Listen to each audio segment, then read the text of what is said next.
2021 was really 2 years ago. It's just crazy to think about, bro. Like, time really be going so fast. But anyways, what's up? So, it's your boy Yori. You already know. You already know the name, Yori Death. Big dubs in the chat. Back on YouTube, you already know what's up. Man, do I love the NBA. I don't really know what else to say besides that. I love the NBA.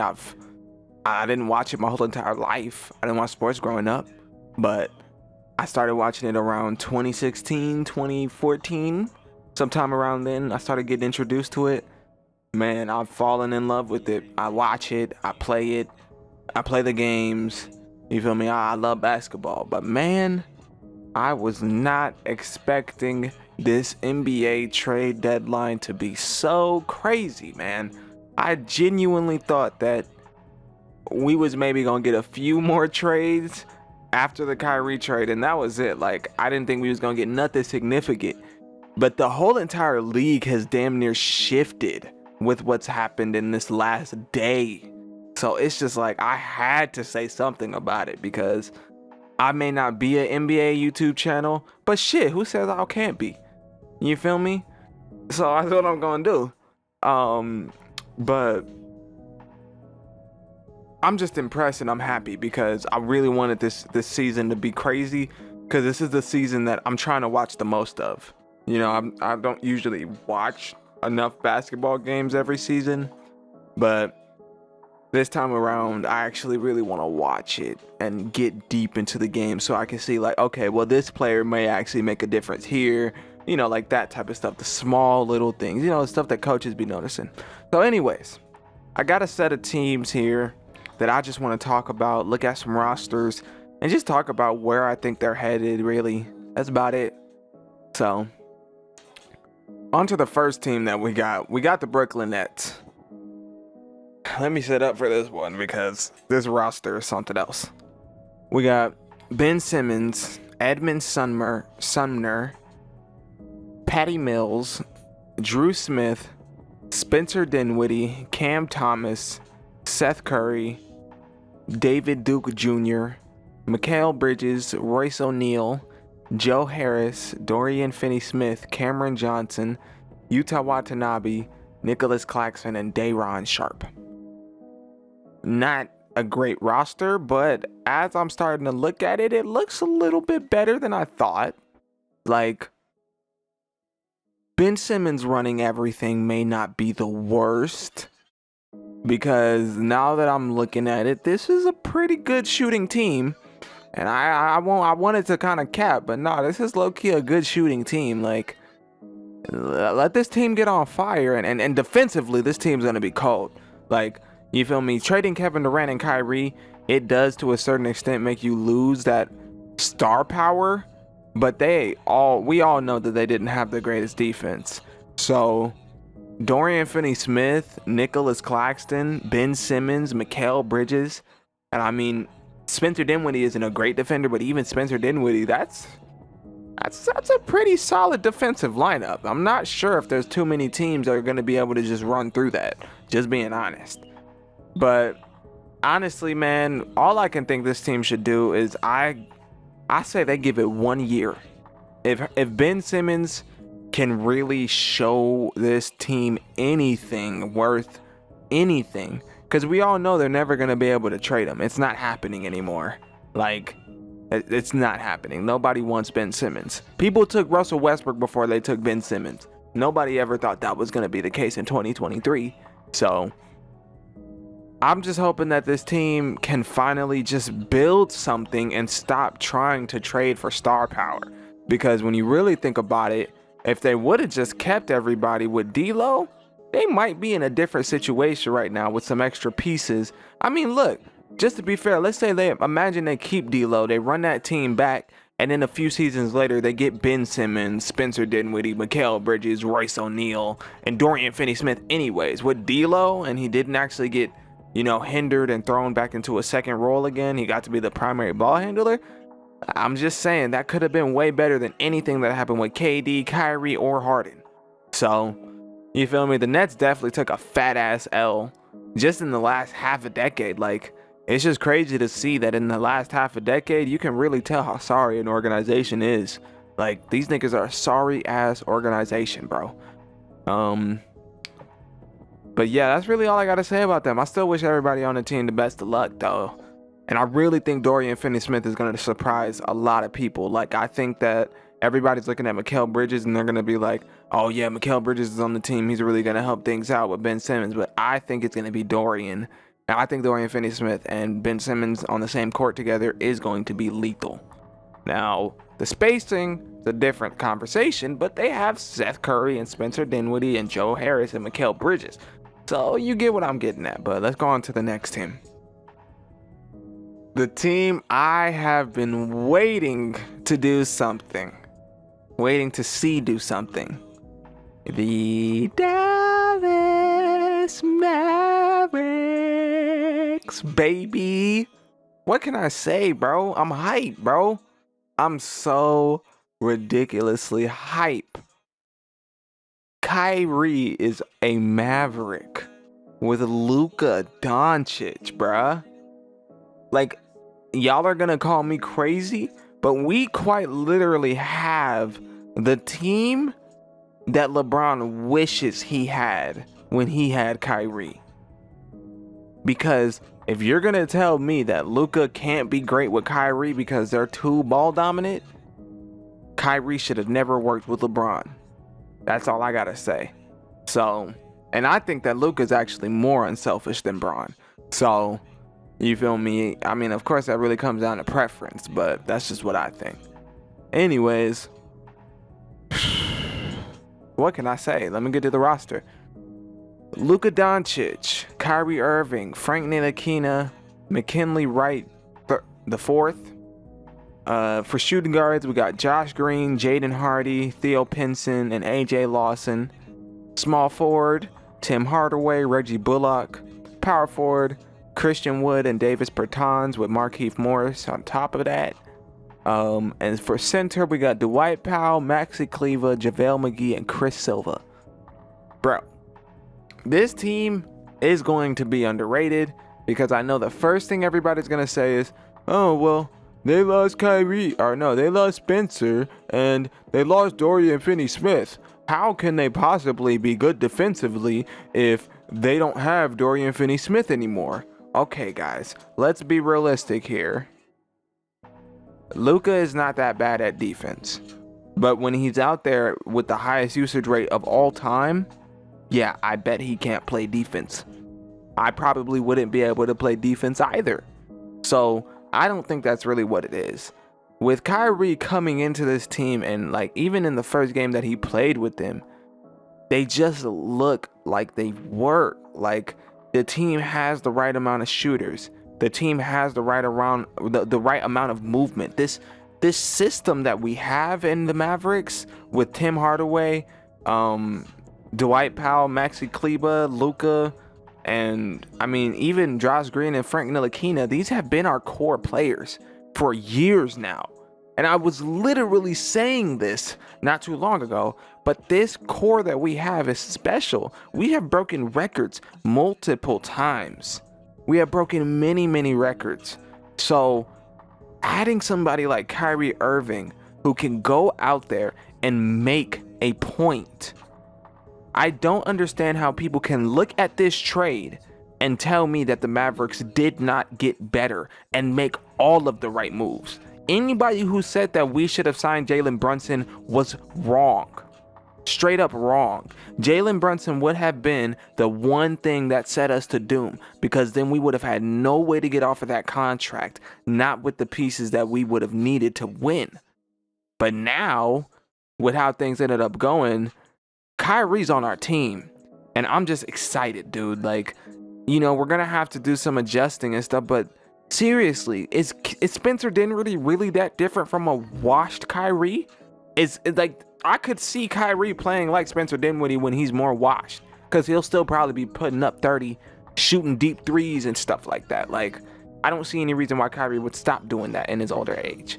And I just really feel like Kyrie, from everything that I have seen, I know a lot of people don't like him They think that he's problematic. I don't think he's problematic. I think Kyrie Irving right now has the same exact problem Jimmy Butler had for many years, where people just created narratives around him due to the situation that they were in, and now that that's carried on, that's what people genuinely think. But Kyrie Irving is a winner. At his heart, Kyrie Irving is a winner. Seriously, like, people can sit there and make fun of his record after he left LeBron and everything, but if we're just gonna be realistic, okay, I don't get how you can't respect what he tried to do with his career, rather than just sitting there lapping under LeBron and saying, okay, I'll be the second man up. That's what Anthony Davis wish he could have done, because y'all wanted Anthony Davis to be the one to take the reins. It was supposed to be Kyrie who did that. Kyrie was supposed to be the one who did that, but he never got the opportunity.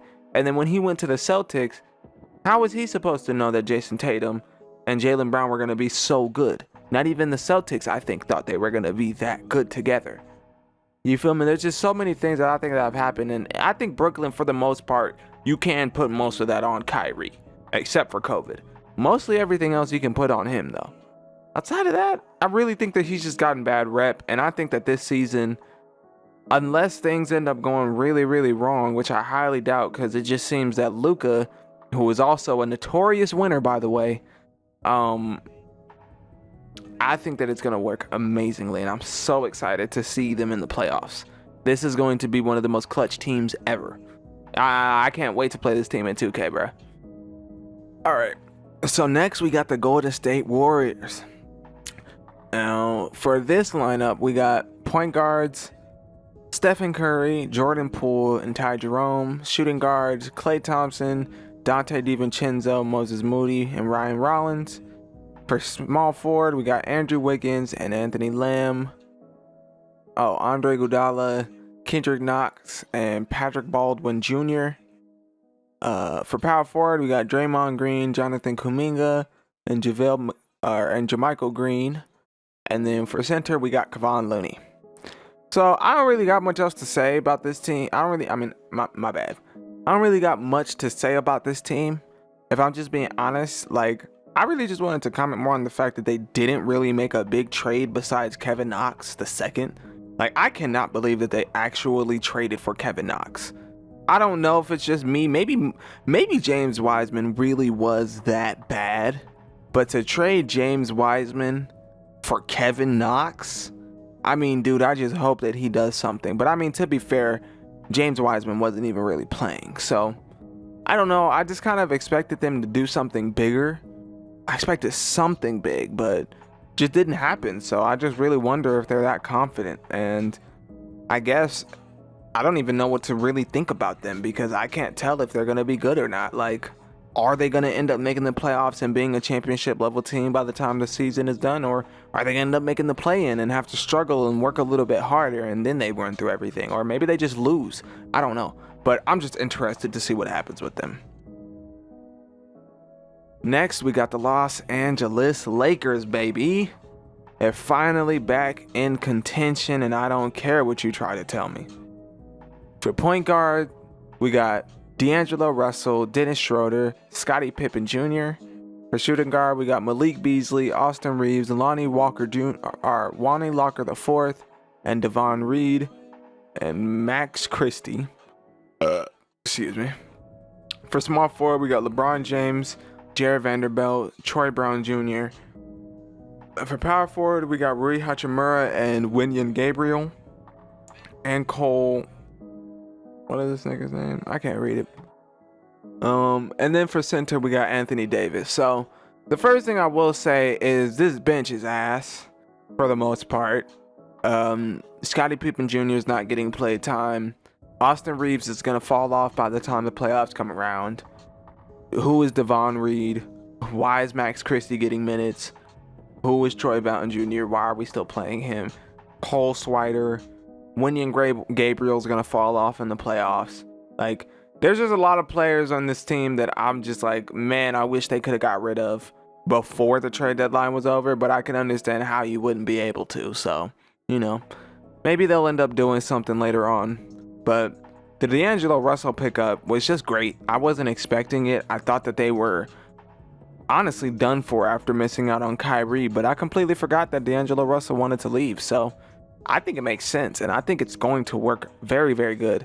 And I think that D'Angelo Russell, I think that since he knows he has the opportunity to win a championship with this team, he is going to play harder. I really think that he's going to play harder, because when we look back at Brooklyn, what made D'Angelo Russell, in my opinion, so good was, yes, he was clutch. Yes, he knew how to score, but it was the fact that whenever things really got competitive, when he knew he could really win, he wanted to play. He wanted to be there, and he wanted to be in the moment. But when it seems like he got to Minnesota, since they were never really in contention to even get past the first round, it kind of feels like he just kind of went out there and was just like playing, because he doesn't seem like the type of player to really care unless he knows that he has a real chance to win, almost like LeBron. So I really, really think that that's going to impact him on this team, and I think that he's going to really show out this season. Outside of that, I really love the Malik Beasley and the Jared Vanderbilt pickup. I think that was beautiful for this team. Like, those two players right there are practically perfect for this team. Like, I can't think of two other players that they could have used more, because Malik Beasley is going to add great defense and great shooting, and then you can also give a little bit of the load off of, or get a little bit of the load off of Austin Reeves and Lonnie Walker, because they shouldn't have a load in the first place, but now they can play their roles properly. And Jared Vanderbilt is a great defender. Seriously, he is a great defender, and I am so excited to see him next to Anthony Davis. Like, they are really going to be something special if they make it work together. LeBron's going to love him. I think he's going to love Malik Beasley and Jared Vanderbilt. I don't know about D'Angelo, but I think he's really going to like those two, because I just feel like they show a lot of heart. Rui Hachimura, I'm a little mixed. I'm excited because I like Rui Hachimura, and it's a good name to have on the team, but I'm also just kind of unsure on how much I really trust him. Outside of that, they got Anthony Davis. Let's hope he can stay healthy. And outside of that, I do think that people are being a little bit OD when they're saying that if there's no other team besides the Lakers that are up there in the West. Like, even before the Phoenix trade, I still don't think that was true. Like, to say that this team right here is indefinitely going to beat the Grizzlies or the Warriors, nah, that's a stretch. I just want you guys to really think about how much these players would have to play for them to be as great as you think. Because D'Angelo Russell is not Kyrie.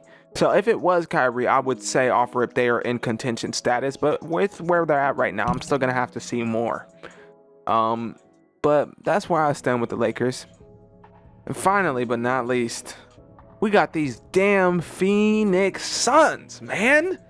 And it's so crazy because I was literally just saying the other day that the Phoenix Suns and the Dallas Mavericks are officially an NBA rivalry. I don't care what y'all try to tell me. We are an NBA rivalry, and every single year that we meet each other in the playoffs, it's only going to get worse. And I could see this really lasting for a long time, and I really hope it does. It would be so cool.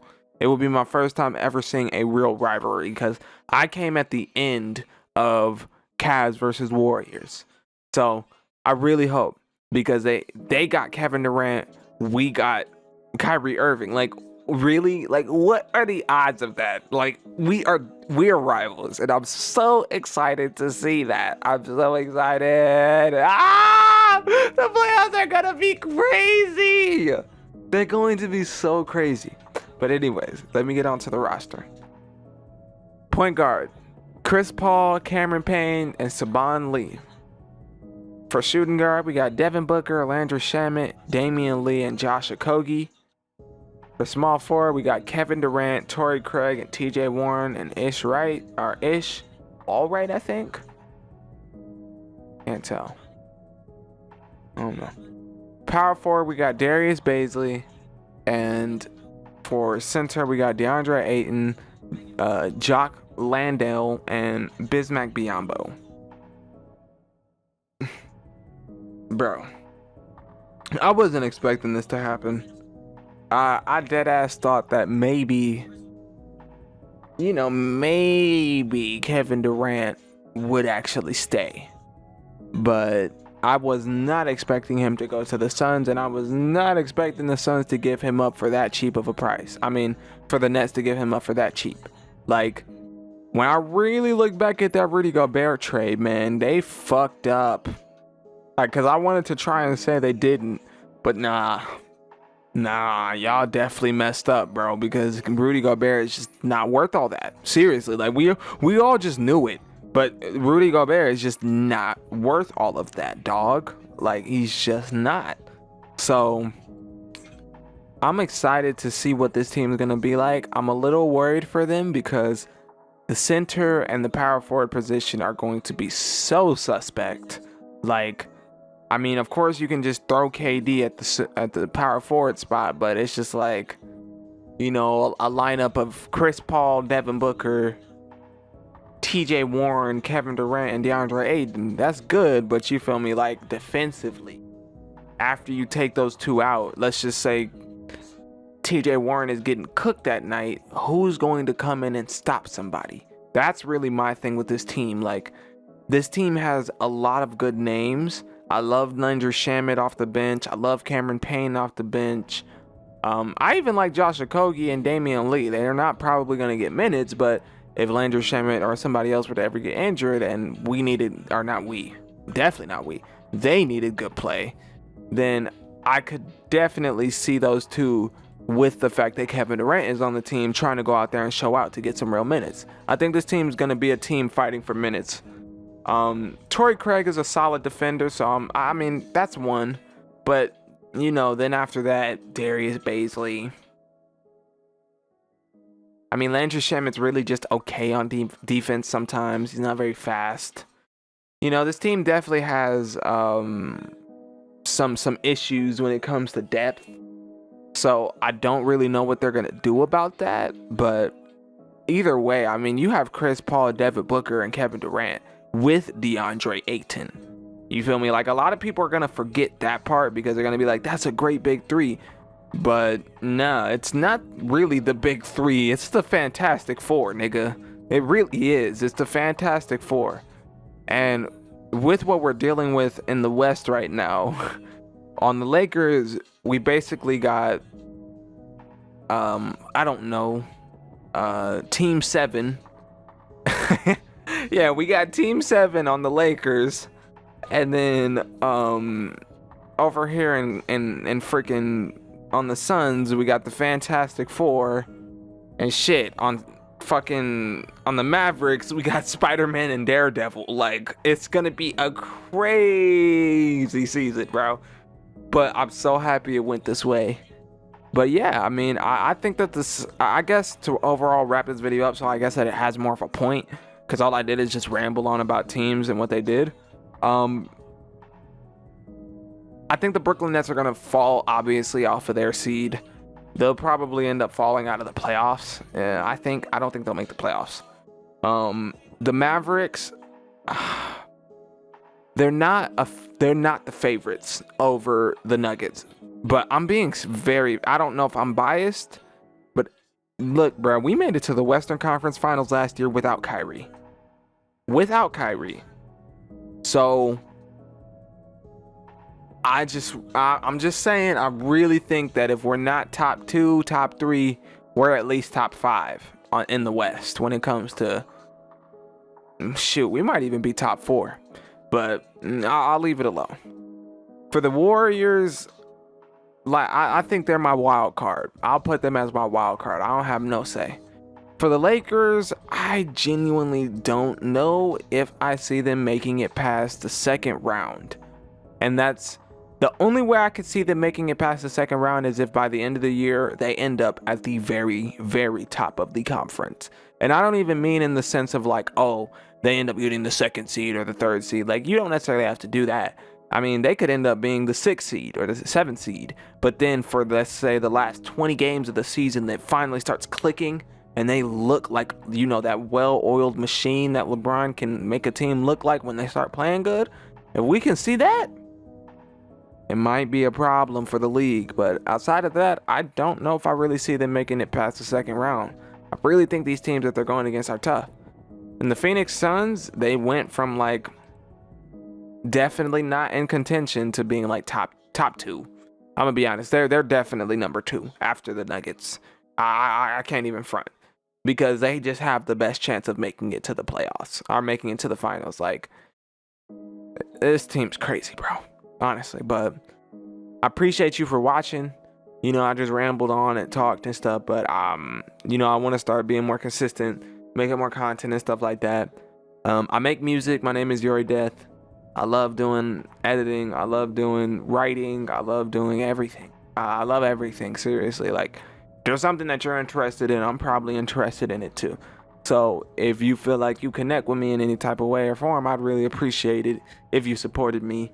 If that means with a like or a comment or a subscription, because any of them help me and make me happy. They put a smile on my face. So I don't know, maybe if you want to make somebody feel good today, you can help me out. But appreciate you for watching. I'm out of here.